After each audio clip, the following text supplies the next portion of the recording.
Igbo Mama, the Bible not that Abuna Igbo community. Well, so at the moment we are just welcoming members that are attending the program. So within a short while we will be opening our meeting with an opening prayer by our chairman David Abeshi. So right now we are trying to capture the event, trying to record the environment.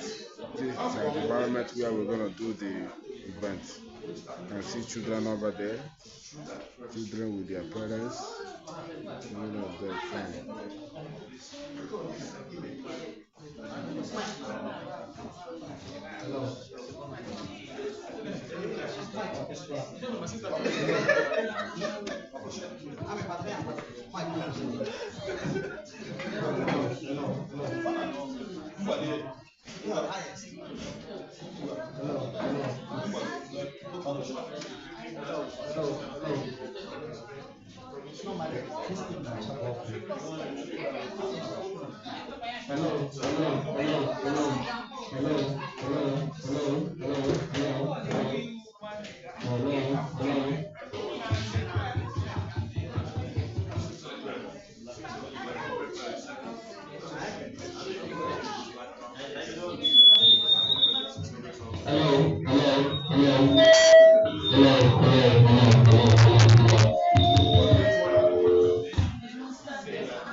The person we are seeing now is Chairman Igbo Community of Wales, followed by Emeka, Chief Emeka Nesto.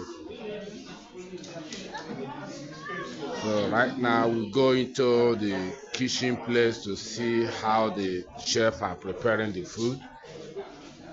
Hello. Hello. How is it going? Food is going on, right? Very. One of my cake man.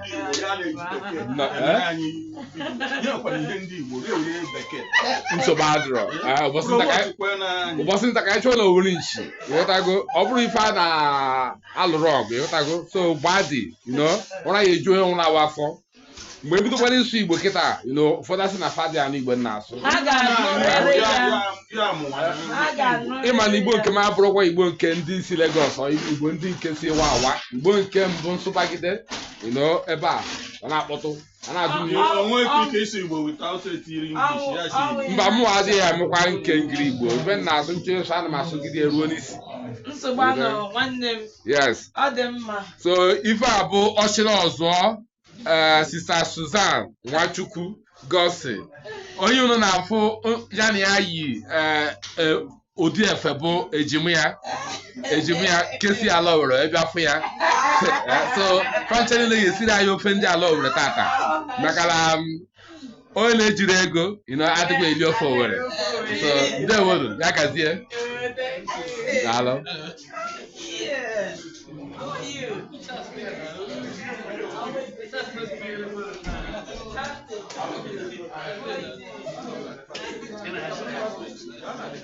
Mazi, ndewo.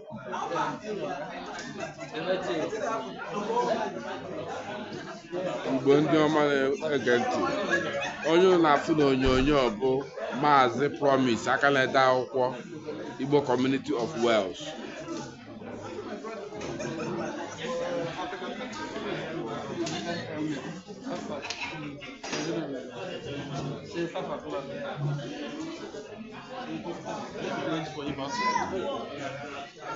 Mazi, nda.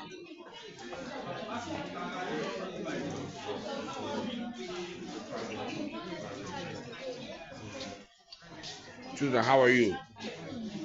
Are you enjoying? Yeah? Could I forget? Chidera? Okay. Nguakwano. Madabushi Nguakwano. Onye kachi Nguakwano. ka o si chọsukwu aha nọnụ ngwakwanụ ka nsi yoshi ndewo nwoke ọma kekwa n'afọ gị ka afọ gị ka afọ ikwu okwunu ị na-anụkwa Igbo ka afọ gị sụọ ya n'Igbo nna m ị ga-asụ n'Igbo ọkwa ị na-asụ Igbo na-anụkwa anụ ka afọ gị gwa m afọ gị atụrụ ụjọ oke nsogbu adọrọ m ga-abịaghachi azụ mbịa jụọ gị ọzọ nụna oke kewa n'afọ ngọwa lee m anya na iwe kwuo okwu kedu afa gị Nkechi nyere Chukwu oke ka onye nọ gị n'azụ a kedu afọ ya afa gị ogene Chimamanda kara aka ndewonu kasi yoshi ndewo nọla